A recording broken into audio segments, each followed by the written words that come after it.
Austin Butler's creepy and vicious villain Feyd Rautha Harkonnen acted as one of the primary antagonists in Dune, Part 2, making his total absence from Dune, Part 1 somewhat perplexing. Feyd Rautha makes his debut with an exhilarating gladiatorial battle in black and white shades under the black sun of GD Prime, the Harkonnens' homeworld. From there, he quickly establishes himself as one of the greatest threats to the Freemen and the remaining fragments of House Atreides. Everything about Austin Butler's performance, from his unsettling voice to his depraved and sadistic interactions with his family, paints Feyd Rautha as one of the better sci-fi villains of the last decade. It seems peculiar that he would be omitted entirely from Dune, Part 1 given the insight that viewers got into Harkonnen's scheming against House Atreides. While he was not completely absent from either the novel the movies are based on or the Harkonnen plotting from Dune, Part 1, there was a very good reason to keep him in the shadows early on in the cinematic saga. Feyd Rautha is on GD Prime in Dune, Part 1. The nephew of Baron Vladimir Harkonnen was on the Harkonnen homeworld. Austin Butler as Feyd Rautha locking blades with an opponent in Dune, Part 2.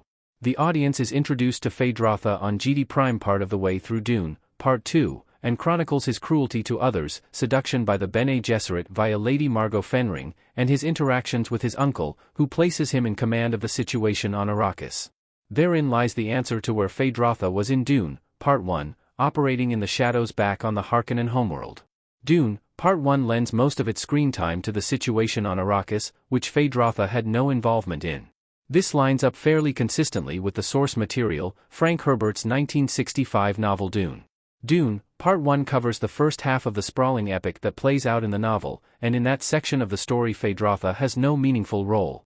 While he makes a brief appearance in the first part of the novel, he doesn't become important to the action until he is called upon to replace his older brother, the vicious Glossu Rabban, on Arrakis after he is unable to get spice production back online following the Harkonnens' destruction of House Atreides.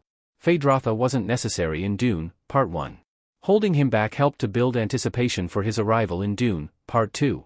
The powerful portrayal of Feyd Rautha in Dune, Part 2 almost makes it seem as if Denis Villeneuve was holding Austin Butler back, given that he didn't appear until the midpoint of the sequel.